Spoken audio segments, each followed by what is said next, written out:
time of, are we on? There we go. The time of 5 o'clock is here, and I know we do have a couple of special presentations tonight, so we want to get right to it. So first on the agenda is Mr. George Crookham. Very good. George, it's good to see you as always. Appreciate you being here. And I believe that you do have a slide or a PowerPoint that's going to be presented that we have ready for you on that. So with that, we'll turn it over to you, sir. First of all, Mayor, Council members, thanks for this time to give this presentation. I want to talk about agricultural landscape and the economy of it. But before I go too far, I have my two board members, John Hoadley here and Ron Amaral, who are my wingman, will help me out as I stumble through this. So my clicker's right here. Okay. What's that? Turn it on.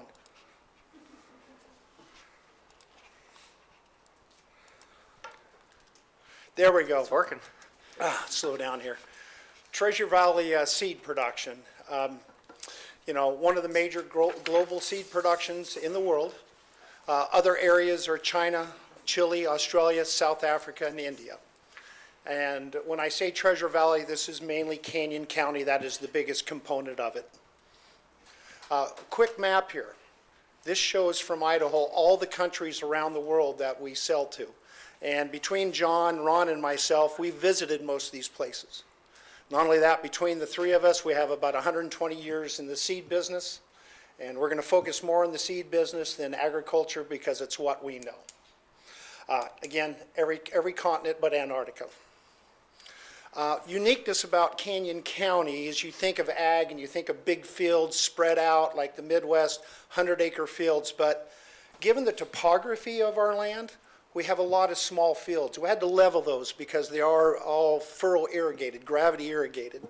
We also had canals to bring in roads, and a lot of people don't realize we have to have drainage canals to get it off, get the water off. So this is a big value to the seed industry and anything else that is high value at a small acres. And we really enjoy the small farms and heritage of Canyon County. A little bit more about Canyon County. We have more farms than any other county in the state, and they're very small farms. 120 acres is the average versus 468 acres. More about Canyon County. Look at that little red dot down there compared to the other counties. With these wide selections and different soil types, it allows us to grow a lot of different types of crops, not only seed crops, but other high-value crops. We've been number one in the state for over 100 years, I believe, for value per acre, and very highly rated in the nation because of our uniqueness. Many of the crops, again, are small in size, but high in value. In seed crops, we grow over 50 different species and 100 different varieties to meet the needs of the agricultural world. So why Idaho, why Canyon County? We have an extremely rare ability to produce seed in a high desert climate. We have ample water. We have our droughts, I didn't say abundance of water, and a good irrigation system, and that allows us to grow seed that is reduced in disease and insect pressure. But if you ever got asked why Idaho, why Canyon County, it's because name another high mountain desert in the world that has ample water. It's a desert with ample water. That's the uniqueness of it. Some of our major crops, onions, dry beans, cover crops, carrot, popcorn, sweet corn, and the cover crops include legumes and non-legumes, and those cover crops are becoming more and more important. In case you weren't aware, today Canyon County, Treasure Valley grows 60% of the world's temperate sweet corn seed. Some more crops here, doesn't cover all the seed crops. I don't know them all. One thing that I recognized we were missing was flower seeds. We grow a lot of flower seeds, and that was one of Ron's favorite, and I'm being a smart ass, Ron, sorry. So a little bit more about the size of the fields. What this is showing is that 45% of our fields are 5 acres or less. 59% of our fields are 10 acres or less at a high value, which we're going to show you later. Keep in mind, this is going to come full circle, how this compares to the rest of the state from an economic understanding. So small fields, they give us isolation and high value. I wish this was more interactive. We're going to go through it really quick, but this is 5 years of data with only 3 seed companies. You can see how we're spread out through Canyon County. All those dots are production fields, but they're dots overlaying dots. If we could fly in, you'd be amazed how many fields you see here in Canyon County. Hundreds of them every year. Same thing we already talked about. Now, those same dots we overlaid on your future land use map. So each one of those green dots, that's what's surrounding Caldwell and Canyon County. So even in the urban area, we're still very effective on these small fields. And you can see how important your impact area and your future land use mass is to us today and what it's looking like in the future. Here again, there's 20 seed companies in Canyon County. This is only 3 of them. That's all the data I could get. I'd love to have all 20. So the size of the farm depends on the area, the water, the market accesses, and the farmer's goals and abilities. So larger fields, they are more feasible for high volume crops, potatoes, wheat, and field corn. And we're not saying they're low value. Some of them are actually good value. But for us, we need that smaller field size. We have to have the isolation. If we get cross-contamination by bees on onions or by wind on corn, it renders the crop unsellable. It changes the purity, so it's essential to us. And residential developments out in farmland growing garden corn can destroy the crop or not allow the farmer to grow it. So what we're saying here is, if you read the state data, it says every field over 40 acres is the moneymaker for the state of Idaho. That is not the case here in Canyon County because of our unique environment and everything else I've explained to you. We're going to keep hitting on that small footage, small acreage, high value. A little bit of history here. We've helped us, the seed industry and agriculture has helped us get through a bunch of different wars. I was really proud when I heard the governor during the housing boom talk about thank agriculture for pulling us through. And then we had the Great Recession. Thanks agriculture for pulling us through. And the seed industry was a big part of that. The seed industry, during hard times, our business actually goes up. People actually plant more seeds. So when everything else is going recession, depression, we kind of go the other way. It's not because we're special, it's uniqueness. I already covered that. So quick picture here, this is just 8 blocks away, Crookham Company, 1946. Federal government said, we got to reseed the world. We didn't have enough inventory, enough warehouses to keep it all. We had to get Army tents from the Army and to store that seed so we could get it through the winter. So that's the impact we've had on the world and we continue to have on the world. We're going to talk a little bit about soils and soil management here. So the seed industry is no different than any business, any industry. It's all about management. And most of our seed production managers, I say most because I haven't talked to them all, they will agree that they want a good grower before they're worried about good soils. Because we get tired of hearing about, oh, let's develop on the bad soils and leave the good soils. It's the manager. Well, the first priority is, can you get water to that field? Because we're in a desert. The second priority is, who's the grower? Third, then we'll talk about the soil. Quick lesson here on soils. I'm not going to go too in deep because the expert Rick Sims is sitting behind me. So we're going to go through 6 classifications very quickly. 1 and 6, the 2 extremes. As I read through this, it's really more about water management than it is about the classification of soils. And I'll give you a perfect example.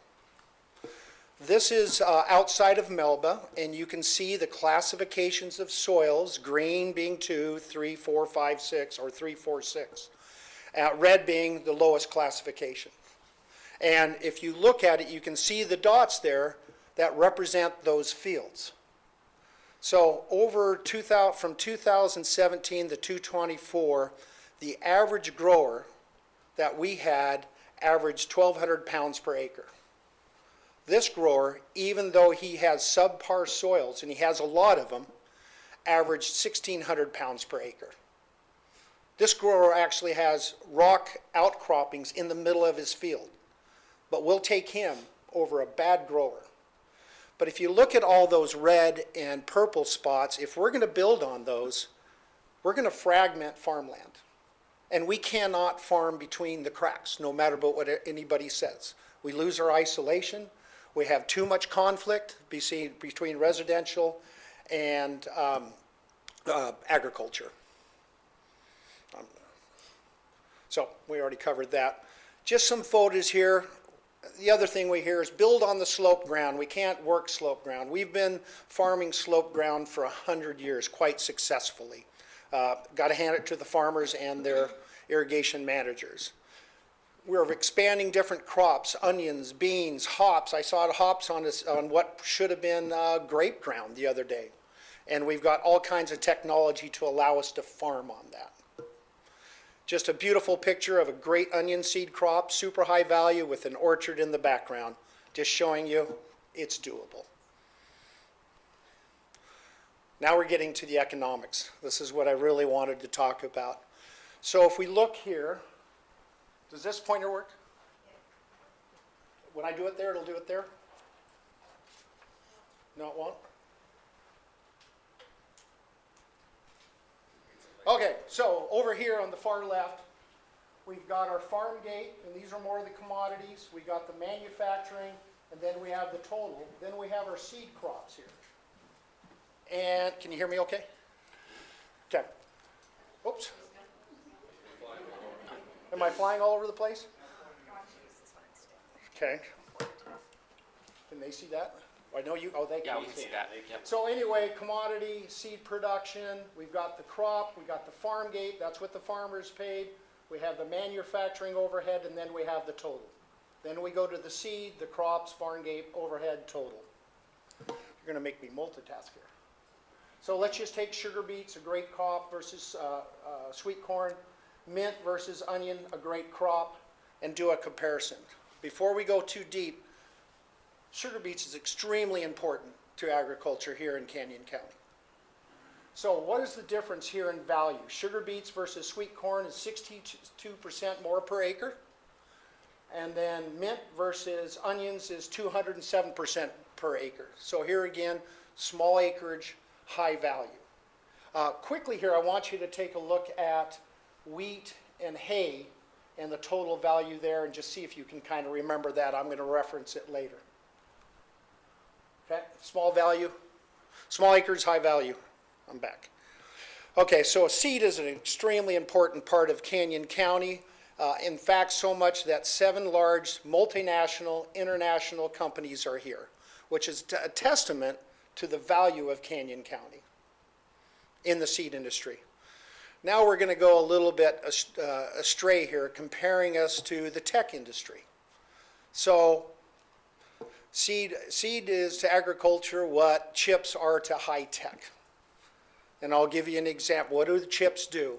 Small and compact computer chips hold data and instructions for processing. Let's go back to COVID. Remember when we were short of computer chips? Vehicles weren't being fixed, they weren't being processed. Okay, so how is seed agriculture what chips are to high tech? Okay, we're small, compact, we hold nutrients, we got the genetic data for plant growth and plant development. So now what happens when we're short of seed? You know, we're not making iPhones, we don't have the chips, we're not making pickups, we don't have the chips. Imagine what we're doing without the seed. So we literally are one of the few Silicon Valleys for seed of the world. Extremely unique. I had this comparison the other day because, as my profile will show you, I eat way too much chips and bad thought, well, what does that mean in onion seed? And that is onion seed right there on your right. So $1.50 for the Ruffles. For the onion seed, $26.74. And that's what we sell it for, Bobby. So what is the difference there? 18 times or 1,682%. So let's take that a little bit further. What does that seed mean to the world? Well, the onion seeds are going to grow onions. So with those 42.5 grams, that $26.74, well, how many bags of onions is that? That's 246 bags of 50-pound onions. Well, what is that worth on average? That's $2,000. So that $26.74 translates into $2,000. So high value, small footprint. So value of the seed industry, this is one done by Idaho Eastern Oregon Seed Association. It didn't involve all the information from all the seed companies. They just couldn't gather it. So what does it mean? So 800 million generated by the seed industry and its activities. If you look there, you can see the Southwest. Our area is half a billion, Southeast 200 million, North 100 million. Okay, per the University of Idaho's statistics, for every dollar invested in agriculture, we get a 1.9 multiplier. We don't buy that at all. We think that is extremely conservative. Think back to that wheat crop. Think back to that dry wheat farmer up in Grangeville who's making $200 an acre. And he's factored into that multiplier. Think back to that onion seed, $22,000 an acre to our economy. That is not a 1.9 multiplier. We don't know what it is, but we want to point it out to you guys. Excuse me. So anyway, that's 1.5 billion in state economy, but also it translates in all the production, research, processing, and the consumption of goods and services that we have as an industry. And I also want to extend this again back out to the sugar beet factories, the processing factories, Simplots out there. It's not just the seed. We're talking about what we know. And again, 1.5 billion in economic activity. This is a expensive piece of equipment for sorting seed. Just so you know, our raw products are sourced locally, which is very unique. We need to stay close to our raw products because it's too expensive to ship them in. We are vertically integrated. And lastly, we are manufacturing. You hear this all the time, bring manufacturing back, bring those jobs back, and these are good paying jobs. We're already here, help us stay here. The other thing is we will produce seed to produce seed to produce seed to finally sell it. We are a basic industry, and a basic industry is where our goods are created here, sold here, and exported. I know that our business, only about 5% of our seed is sold within the state of Idaho. 40% is sold internationally. That is dollars that come back in and bounce around the economy numerous times. It's not like a Walmart where it goes in and 75% of those dollars leave Walmart. So basic industry. So here again, this is redundant, but given our environment, our growers, our manufacturing capabilities, we're more consistent in our quality and our supply, low incidence of insects and diseases, and it allows us to export to more countries. So, and we're accepted by most countries in the world. A lot of other areas are not. So quick examples here. Chile, we sell a lot of sweet corn seed into Chile. We started thinking about producing in Chile because Chile is the third most important sweet corn production area in the world. Our customers said, we don't want Chile seed, we want Idaho seed. Well, you're going to have to pay for shipping. Okay. Australia, another unique example, and this just happened in the last year. I mean, it took years for it to happen. Australia was getting its seed from New Zealand, Australia. They never knew what type of seed they were going to get, what variety, what quality, and how much. They finally went, the processors and the growers, they went to their government and said, we want Idaho seed. So they worked it out with the USDA and the Idaho state, and now today we are shipping seed into Australia. When I say we, it's Idaho. It's the Idaho Protocol. They didn't ask for Washington, Florida, Oregon. It's only Idaho seed that can be shipped there. That's what they know about us. So again, you know, agriculture requires that consistent supply, and Canyon County is extremely important around the world for that, and our other agriculture components. So, you know, we've lost more than 40,000 acres over 20 years, 2,000 a year. You know, we're important for food, fiber, it's science that we support, mechanical engineering. You know, and that acre of land goes a lot further than everybody realizes, and what we really, and it's dynamic and it's challenging. And really right now, we just want to call out to all those people who have helped us be successful. So what concerns us today? It's probably going to be evident, you know, the loss of farmland for food, fiber, and seed. What are the benefits of these challenges and of these changes? The change is real, and what is the right approach to solve it? You know, and is our county aware of the successes we've had? And I would say no, and being part of the seed industry, we've done an extremely poor job of explaining that to our fellow community members. So thanks for this time. So if you're going to remember anything, it's these next pieces that I would like you to walk away from, and that is the cost of services and how that impacts all municipalities and counties, and especially here in Canyon County.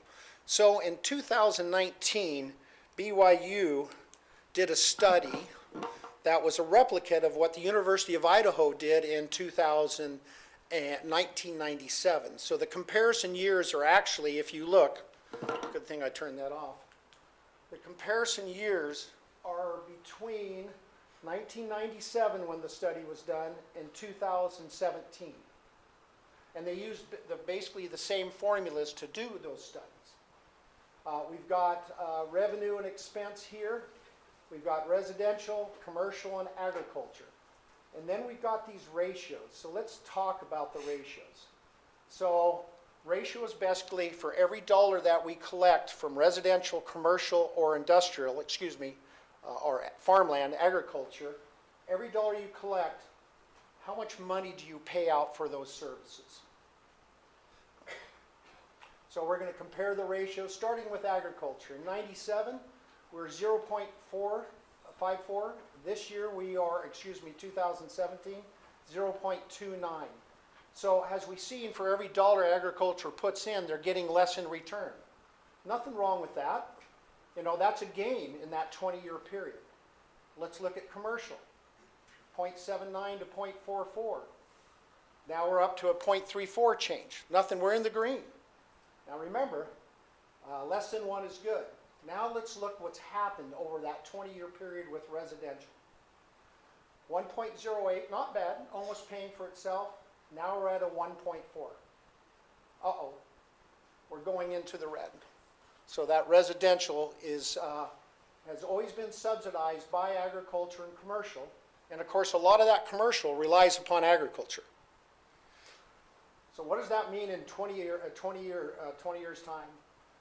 $150 million loss on residential. Commercial is still holding its end up, so is agriculture, but it puts us at a $23 million loss.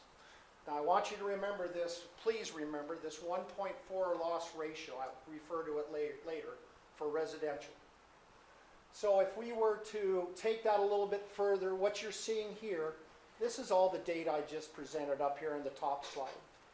But if we make some assumptions here and plan this out for the last 8 years and look at it over that 8-year period, the loss per year in the county is 1.16 million. We're going in a bad direction. At the same time, we're losing ag land. So this is the economics that we really wanted to present to you. So this is from our county clerk, Rick Hogeboom, who Rick based this study off the same study that we're using here, that 1997 and 2017. And Rick's much more adept at this than I am from a financial standpoint. So, Rick, I hope I do you justice, buddy. So if we look at the 1997 to 2017 and then what he marks out to 2024, again, we've got residential, commercial, agriculture. Let's first of all see what Rick talks about there. As a rule of thumb, as a whole, we're trying to maintain our level of services. One such target ratio is keeping residential commercial splits to no more than 30-point separation. So, taking Rick's information, 1995, Rick, I don't know if that's supposed to be 97, but it's irrelevant. 18-point split. And if you look here, we're at a 0.93, we're in the green. 2017, 31 points, looking not too bad, 1.02 in the yellow. Now what is being projected out, where are we at today? 39.04 points. We're going in a bad direction. Is there nothing we can do about it? Of course there is. We can mitigate the liability. We're taking an asset in farmland and changing it to a liability. But if we do it in a wise way and grow in a pattern that is for the best use of everybody, we can mitigate those things. But let's also understand the value of the ag, which is helping to support those developments. Oh, so this is Urban 3 did a quick video. Another city that's not literally built on a swamp, Eugene, Oregon. Here's the Urban 3 map of taxable value per acre. Once again, downtown is clearly visible. And here's the 3D map of revenue compared to expenses. It's still obvious where downtown is, but you might be wondering about this little bump over here. This is Crescent Village, a modern mixed-use development, because once again, these kinds of mixed-use walkable neighborhoods financially outperform car-dependent suburbia every single time. By the way, here's what that 3D map of Eugene looks like from below. The red spikes correspond almost perfectly to modern car-centric suburban developments, a visual reminder that car-dependent suburbia is being subsidized by productive urban places. The data from Urban 3 makes the subsidies visible, and it makes it very clear who's subsidizing who. In Eugene, Urban 3 analyzed 9 categories of development: residential, mixed-use, and commercial in low, medium, and high density. And here's what the average revenue for the city looked like after taking into account the servicing of these properties. In the case of Eugene, the low-density suburban housing is being subsidized by everything else. People may look at this and say, but I want to live in a low-density single-family home, and that's fine, but only if you're also willing to pay for it. But there's a bigger problem. This is what the land use map looks like for Eugene, Oregon. The majority of land is zoned exclusively for single-family residential, which means that the majority of properties in the city are a net negative to city finances. And this is a pretty typical result for an American city. When you see results like this, is there any surprise that American cities are broke?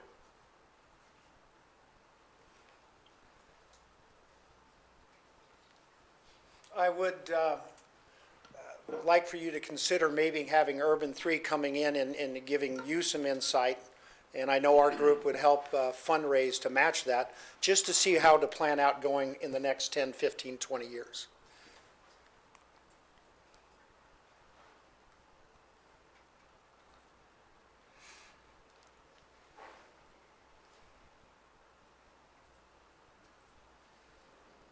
Well, this is making me uncomfortable. What am I doing wrong? Did I turn it off? No? It was on. So we're growing, and both in population and crop opportunities. There's a lot of us would like to expand our crop production here because of this unique environment and what it brings to the value of agriculture. Let's grow smart and with reason. You know, we've got a good environment. It deserves our attention and protection. You know, and how can we manage growth and keep it stable in the environment, economy, and endurance? And really what it's going to take from all of us is strength and the ability to maintain that focus. So what is our goal is growing together. We would love to see great business and social governance using proper strategy and best practices to protect lives, economy, and our environment. And we are growing together. So now, thank you, and do you have any questions? Thank you so much, George. Appreciate it. That is great Okay. information. And I agree. We always grow better together when we're working together, and that's some very good information provided there. So, Councilor Stoddard has the mic on. Thank you, Mr. Mayor. Mr. Kirkham, are you going to make this presentation to the county commissioners? Because I don't see any of them here, I don't think, except Rick's there, but are you going to make that presentation? We're going to try. Okay. We're definitely going to try. Thanks for having us here because really you're our first opportunity. And we know we can make it better and more to the point. And so, yes, we would like to share this information with anybody who is interested and would like to learn from it. Councilman Static, thank you. You've got some good numbers here, because like I say, I haven't been in the potato industry for a lot of years. I know that usually every acre of ground that we used to grow, when I was still there yet, it meant there's about 7 jobs that it affects. And your industry is about the same way. And I don't think people really realize, when we go out in these urban areas for some of these small subdivisions, when they grow gardens, what effect that has on the seed crop.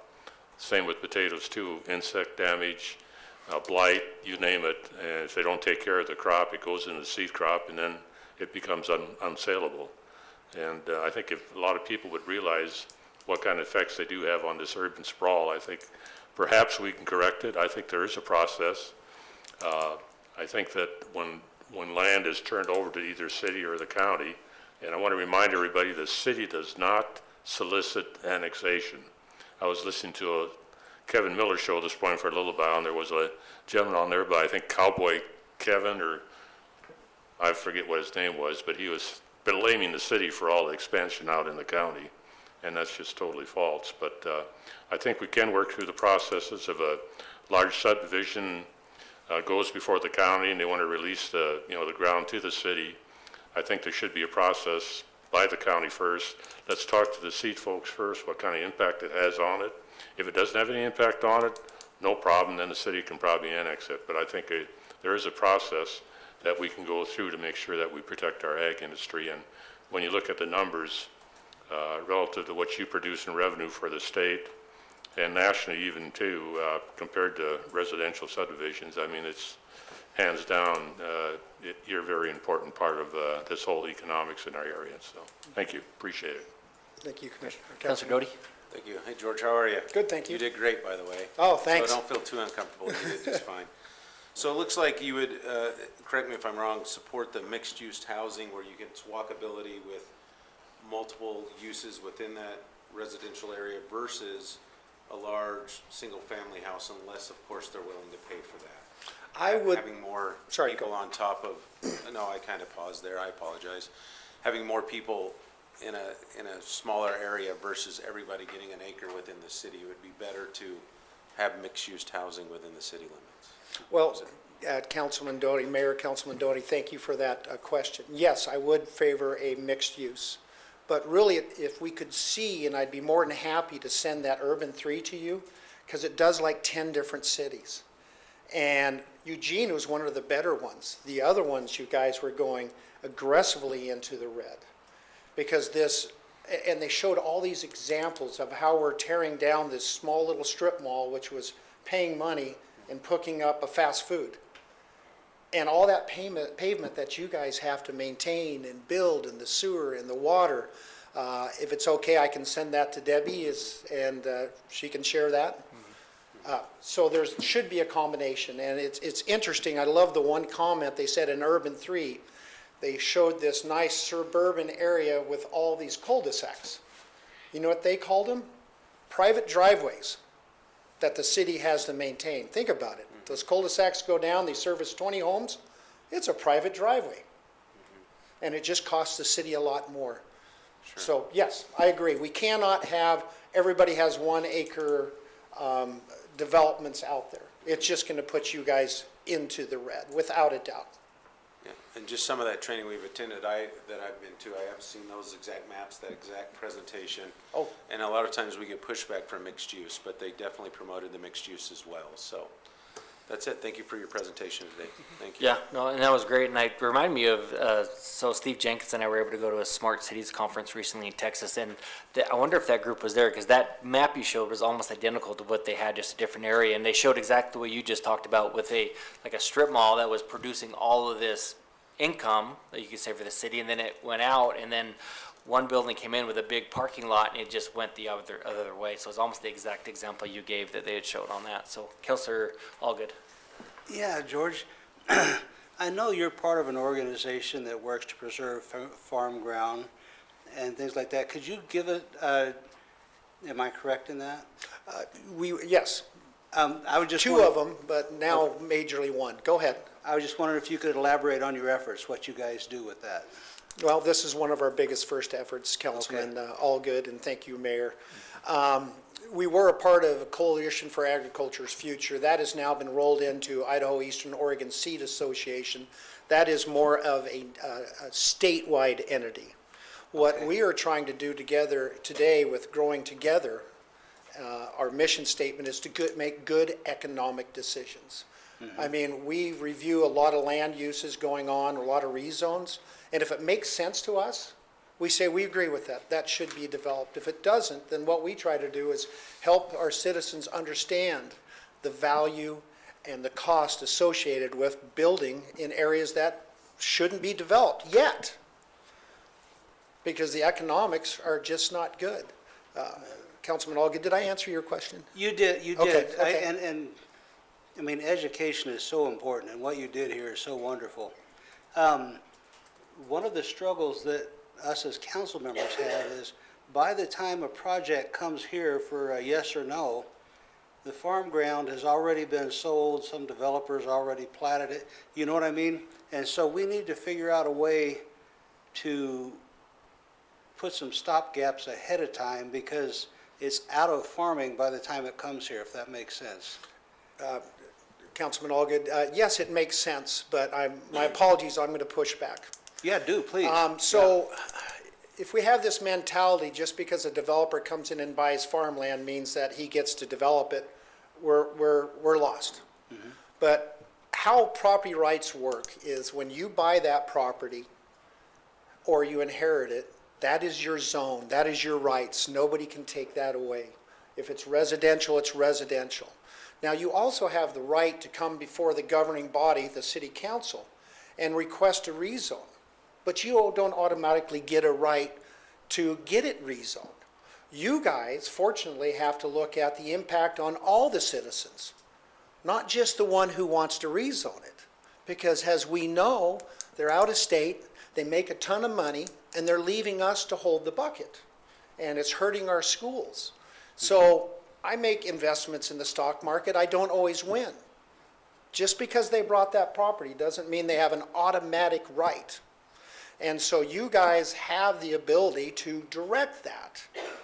I'm For very example, glad go ahead, I'm sorry. just very glad you're clarifying that. That's what I Okay. want to hear, yes. Okay. Yep, that's So what I was prop- after. Property rights are not that complicated. Right, yeah. You know, as I tell my neighbors, I have a residential, we have industrial, we have farmland. And I understand that if I want to rezone my residence to turn into a Circle K, they're probably not going to like that. I have a right to apply, but I think you guys should shut me down. And so, because it's not in the best interest of my neighbors. Yeah, okay, that's where I was going. I wanted to hear what you had to say on that. Perfect, thank you so much. Yeah. Councilor Dittenber. Very good presentation, thank you. I also believe that farmers are the true innovators of our society. I mean, and one of these days I want to chat with you about germination rates, because I think we've gone from the mid-70s and a 60 and 70% germination rate to probably a 90 or 100% germination. 102. 102% I'm just germination. Okay, I don't know. So I appreciate the innovation. But to your point, we as city council members, we need to embrace the higher density. And if we don't have higher density, we will have sprawl. And we also must get comfortable with smaller lot sizes. I've heard over the years, people say, oh, we can't go smaller than 8,000 square feet, or we can't go smaller than 4,000 square feet. We need to have smaller lot sizes. And we also need to get comfortable with the fact that if there's an acre of bare land, that we can put a 12-plex on it, or we can put a 24-plex on it, and that everybody doesn't necessarily have to have an 8,000 square foot single-family resident if we're going to save our farms. So there's this thing with all this, you know, housing and development and growth and everything, and it's an acronym, and you can put it together however you want to, but the acronym is ASS. And as long as we have automobiles, and as long as people like sizable houses, and as long as people like scenery, we're fighting an uphill battle. We need to get people out of their cars, we need to get them in smaller lots, and we need to convince them that living in the city is okay. So, anyway, thank you, good job, I appreciate that, and thanks for letting me have my Thank little. you, Councilman Dittenberg. Excellent, thank you so much. Thank you again for being here, and I know there's no commissioners, but there is a clerk, county clerk in the back, Mr. Hogabong. Maybe he can convince the commissioners to allow you to come in and make this great presentation as well. So appreciate your time, George. Thank you so much. Always great to see you. Okay, and we do have another special presentation as well, so we're going to jump right into it. Miguel, if you could please come forward. And then was there I don't know if Miguel had a slideshow as well, if you could pull that up for it. So, Okay, And- well, I hate to break procedure, but he's, oh, sorry. I'm going to get my water, No, I'm sorry. you're okay. I'm gonna break procedure a little bit, but he's really gonna help me drive my point home, so I'd actually like to introduce my little brother, Matías.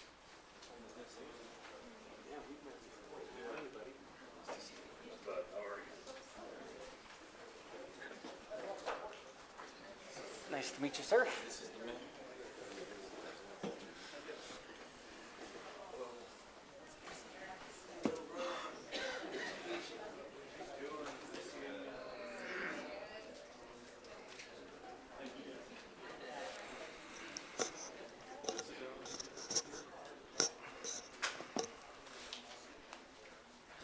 All right, well, first and foremost, thank you guys for having me. I know initially I came in back in February, and I kind of put this presentation over to the Urban Renewal Committee.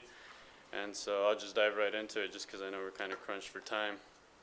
So I named my presentation The Land That Time Forgot. The first time I heard that term was through David. He's here in the crowd.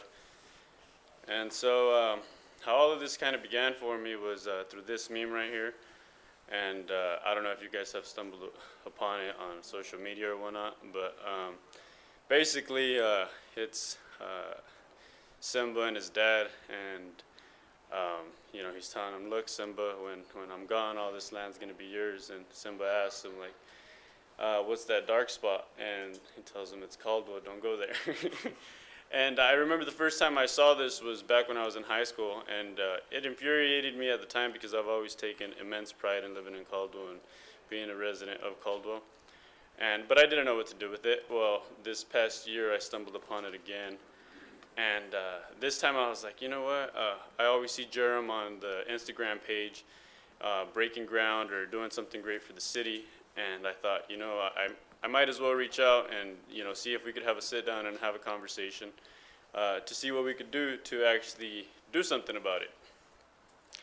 And so, real quick, you know, I'll just introduce myself to those of you guys that don't know me. I've met quite a bit of you guys already, but my name is Miguel Orozco. I'm 29 years old, and I lived in Caldwell since I was 6 years old. And I've lived on the north end of Caldwell, which is what I call the land that time forgot, north of the train tracks, since 2017. And the topics that I would like to discuss before this council is the lack of lighting, the lack of sidewalks and crosswalks, and lack of outlets for the youth, hence why I brought my little brother, and I actually have my godson in here with as well. And so better parks is another thing. So I'll just start off with, you know, things that I think are kind of a public safety concern in the north end. I think we could really use crosswalks. The last time that I came here and presented back in February, it really drove my point to myself more than anything. But I think I presented on a Tuesday, and then like Thursday of that same week, there was a resident that was struck by a vehicle in front of Tacos del Rey, and I was like, well, you know, I didn't get all the details exactly of what happened, but I was like, well, if we had better lighting, like maybe that could have been prevented. And then, you know, crosswalks, I observe them on Chicago Street quite a bit, and I just came up with some key locations that really stood out to me that could benefit from them. The first one is 9th and Chicago, right behind Bimart. You see people walking back and forth using that store all the time. And I don't think we have an actual designated crosswalk like we do over towards the courthouse. And I think, you know, that would be good for public safety. If you continue driving down Chicago Street, you know, you'll see it on Kimball in Chicago, right there by the Rice House. I think we could use another one there. And I don't know exactly how much is too much, but I think if we could implement some measures here and there, I think it'd be great for public safety. The other one that I came up with was 5th and Chicago, Freeport and 5th. And then, I don't know if you guys have paid attention when you guys are driving over Centennial, but over there, you know, people that are trying to make their way over from this side to the Rotary Ponds or vice versa, they got to play a game of chicken crossing the road trying to avoid the traffic because we don't have a designated crosswalk or we don't have a traffic light there to make sure that people get across safely. And so this was one of the things that I wanted to discuss and just kind of bring to your guys' attention. The real big one is obviously the lack of lighting. So I got some pictures. This was during daylight savings times because it's actually when I think it's the most dangerous time for the public out there. And so the picture on the left is actually looking from the Rice House over towards Centennial Road, and that's just kind of how dark it is out there. That's how bad the lighting is. The picture on the right is a picture that I took in the alley behind my house, which is on Chicago Street. And the reason it actually looks kind of illuminated, more illuminated, I should say, is because United Metals is right there and they got all their lights. So we got that light pollution that kind of puts on additional lighting. And so this right here, this picture, I wanted to emphasize to you guys, you know, as far as like things that we can actually do is just improve the lighting in the area. On the left-hand side of the street, on the picture on the left, you got the lights that we have just about everywhere, which is the incandescent light bulbs. And then on the right, we have the LED light bulbs. And the picture on the right is the same street, but just during the daytime. But the reason that this picture is important to me is because it really, you know, compares the two. And I think it would be a good idea to invest into this. The picture on the left is one morning I took a walk out to kind of see what the students have to walk through in order to get to their bus stops. And I was walking up that same street, 2nd Street, and I turned around and the bus arrived to pick up the students. And one of the things that I noticed is, you know, how dark it is right there. And how do I put this? I think most people would be uncomfortable if their children would have to wait at a bus stop where it's super dark like that. And quite frankly, I genuinely believe we need to do something about it.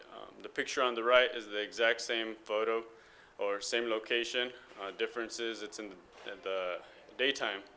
But another thing that I want to illustrate is how we have unpaved roads on that north end. And on the north end of Caldwell is where I've noticed that we have a lot of these roads, and I just don't understand why exactly.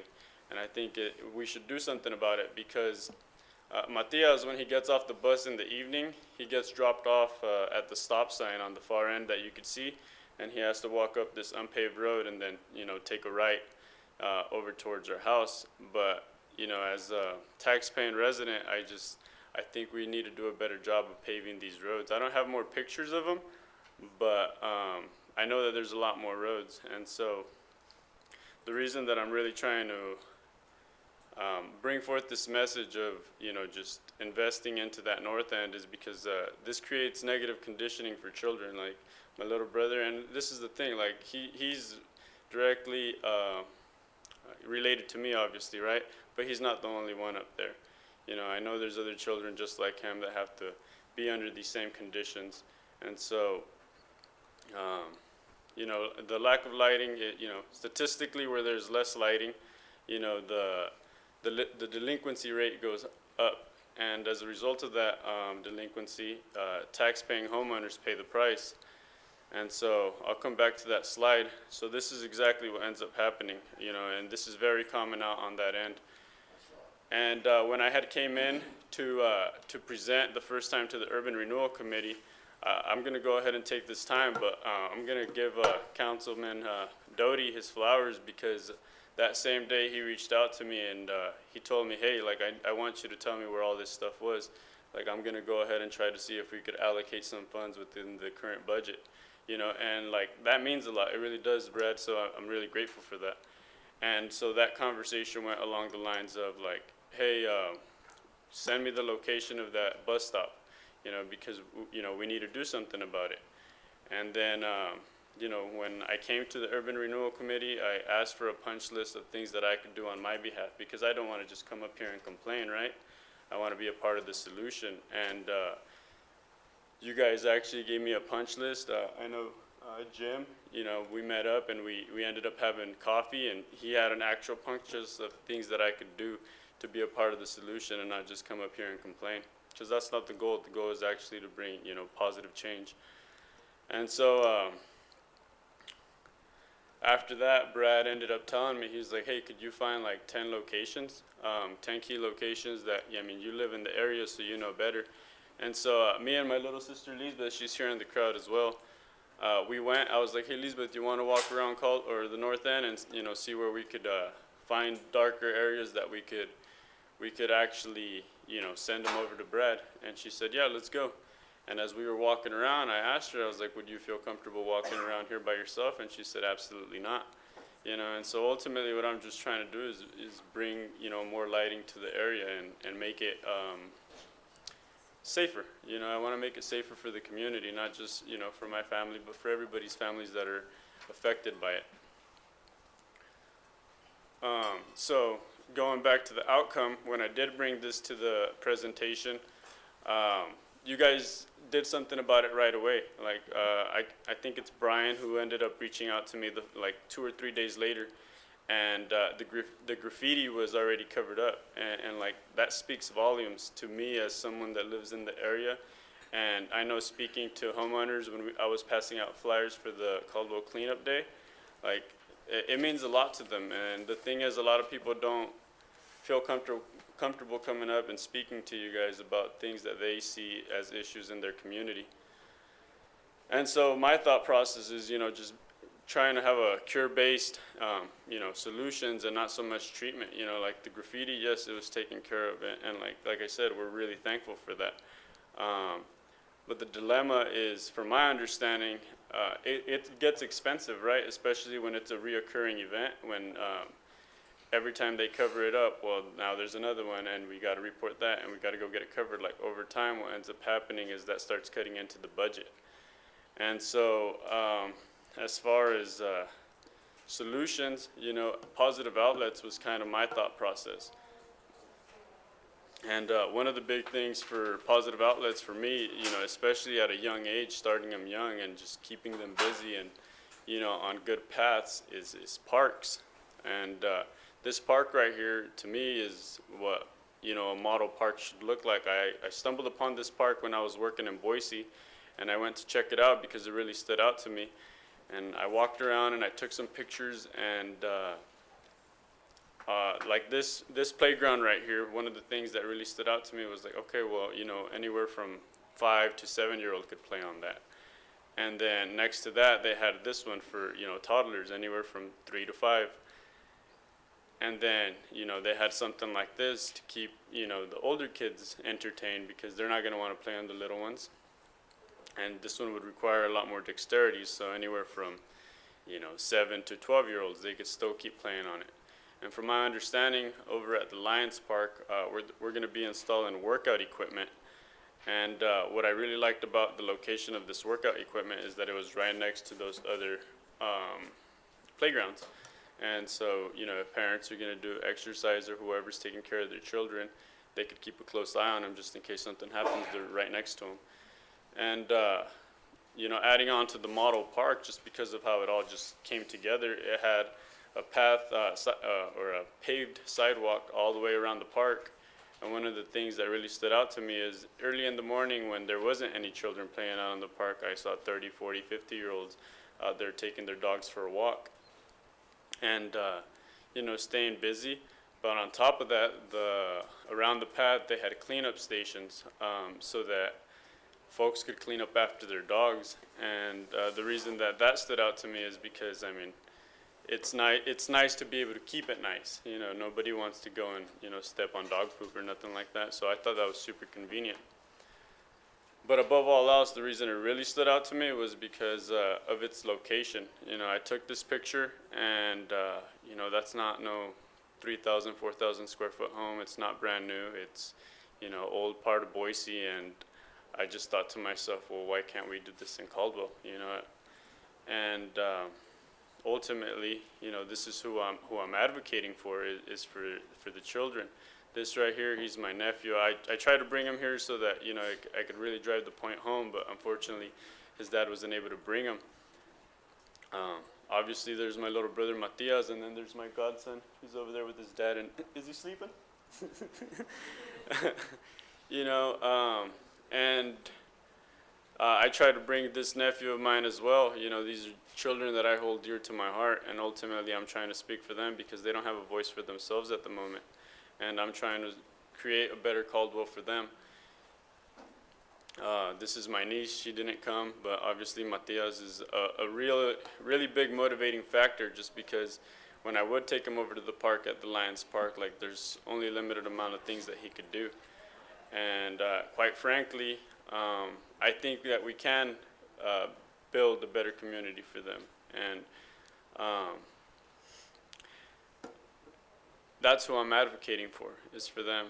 At the end of the day, these lights, these sidewalks, these parks, I think is something that's within our hands, something that we could actually do. Like, there's a lot of things that are outside of our control, but these are things that are directly within our control.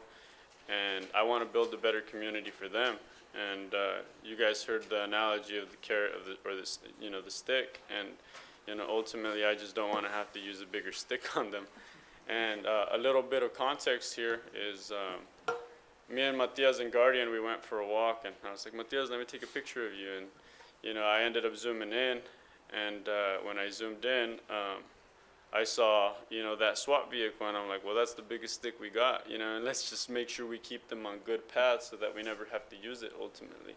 You know, I think every parent dreads the idea of their kid ending up going down bad paths.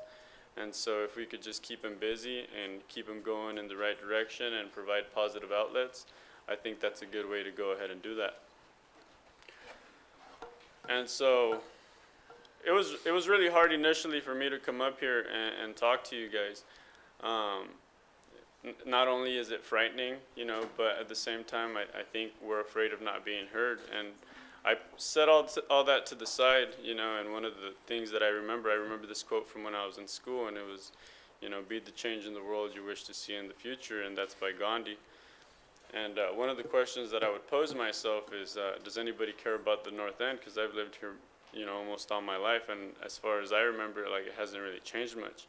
And after coming and, you know, getting to know some of you guys, like, I've come to the conclusion that there are people that are like-minded and they do care.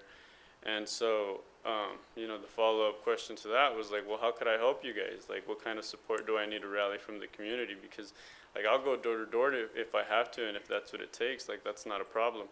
You know, and I want to be a part of the solution, not just, you know, another task on your guys' to-do list. And so, you know, obviously, like, the parks, they're not necessarily for me. I'm an adult already, you know, it's for them.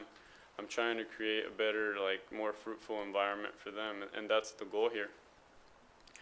And quite frankly, on the North End, you know, because that's what I'm really advocating for, is a lot of people, I feel like they don't feel like their voice is being heard, and that's why a lot of people don't come up and speak. And, you know, some people don't necessarily feel comfortable communicating in front of a crowd. But I'm here trying to speak on their behalf, quite frankly, because based off of the conversations that I've had with multiple residents, not just the young ones, but some elderly folk up there, like, yeah, you know, I remember when I was growing up here, they've been here since like the 60s and 70s, and they speak very fondly of what Caldwell used to be, and I'm just trying to make it a better place now. And so, as a first responder, this is a very common Bible verse. When I was creating this PowerPoint initially, I stumbled upon it, and when I did stumble upon it, it sent chills down my spine, and I just knew that it was very powerful because it had an effect on me. And so I'll just go ahead and read it out to you guys, and it's Isaiah 6:8, Then I heard the voice of the Lord saying, "Whom shall I send, and who will go for us?" And I said, "Here I am, send me." And the reason I read this to you guys is I hope that it has the same impact on you guys that it did on me, you know.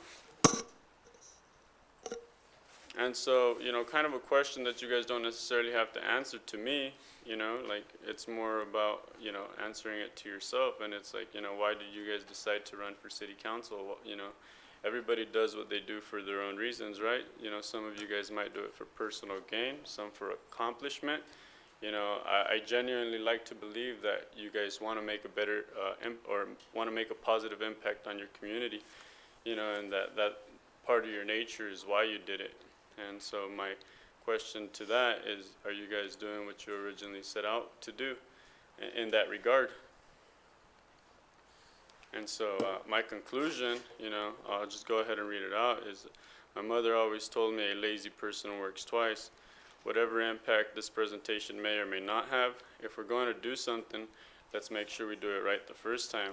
There is no point in doing it and spending tax dollars on half-hearted projects that we'll end up having to do again, or even worse, settle for good enough.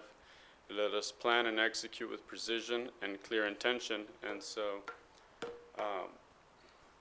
when I brought it up to the Urban Renewal Committee, I had brought it up to them as if I was speaking to City Council. Now I am speaking to City Council. And so I know that one of the things that I learned as I was going through the process is that we were trying to create a new urban renewal district, and I don't know exactly where we stand on that at the moment, but I think it's time that we start it, you know, because these changes ain't gonna happen overnight, but over the course of time, I would like to be able to make it happen. And, you know, same thing that I had said originally, like, you know, Mary, you have my information, like if there's any way that I could be a part of the solution, like reach out to me. I know that I don't stand alone in this. You know, a lot of people that I've spoken to, they, like I said, they just don't feel like they're gonna be heard, but I'm willing to come and communicate and have a conversation about it and continue the conversation so ultimately we get to a solution. And then with that, any questions or comments? Very good. Thank you so much. And yes, so glad to have you here and to present that. I know I enjoyed so much when we first met and had the chance to sit down and kind of talk about it. And kind of some of those first steps that we have taken out there in that area of, you know, some of the improvements we've done at Lions Park with the new shade structure, the new barbecue grills, as you mentioned, the outdoor equipment that should be going in soon, a new futsal court that we're looking at. So it's really exciting to see that. And I loved your questions because it really, you hit on those so well, and it starts with you. And kind of raising the awareness for that area. And I know that we had a chance to meet with David as well, who's here, and appreciate that. Just getting you in touch with the right people and now with the council so that you're able to kind of present this and make it aware of all the people. And now look at all the people that are here that we're able to see your presentation, and now this many more people know, and that hopefully they go and tell their friends and put posts out there so that even more people know. I really loved your picture with the light, because I actually was just in a meeting with our Public Works Director a couple of weeks ago and our Deputy Director of Streets. We were talking about that exact same thing about the lighting down there and looking at trying to implement a light study that'll be part of whether it's in the budget or that presentation come to the council if we can find it within the current budget so that we can do something like that to see where are those dark areas at. Because I know the discussion was, well, you know, the number of lights seems similar to other areas, but the question was, well, does it have as big of an impact? Just because there's a light pole there, and your picture demonstrated that perfectly, because the one light on one side was not nearly as bright as the light on the other side, because they were two different variable types of lights. And so that's where these kinds of studies come into play, where we can look at even if there's the same number of lights, that doesn't matter if they're totally different wattages, different locations, so that we can look at that and kind of see where do we want to focus, utilize those tax dollars in the best way possible to get better lighting out there. So I'm glad that our Public Works Director was here to see that picture, because it really portrayed kind of what we were talking about the other day. So just great to see and have you here. And again, pushing that forward is so important. So I'll stop there because I know we're short on time, but Councilor Doty, and then if anybody else has a quick comment. Just one comment, the Urban Renewal, I appreciate the comments, by the way, and you being here, and we are short on time, and your presentation was just as good this time as it was the last time, and I think it does bring some realization to our north side for sure. It is still at Urban Renewal, it's still moving forward there. Once it's approved or disapproved there, then we'll know which direction it's going to go. If it's approved there, then it'll move to city council as well. So I just wanted you to know it's still moving forward. In addition, it sounds like the mayor is following up with some of those comments I've sent him and Mr. McDonald as well. So thank you for being here. Thank you.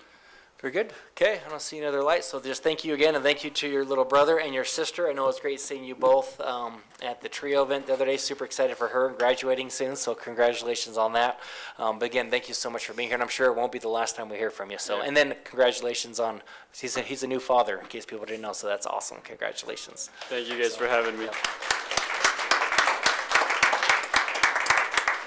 Okay, with that, that ends our special presentation. We're going to take just a quick couple-minute break for council to be able to stretch their legs a little bit before we get started with our meeting here very shortly. Thank you again for being here for those special presentations.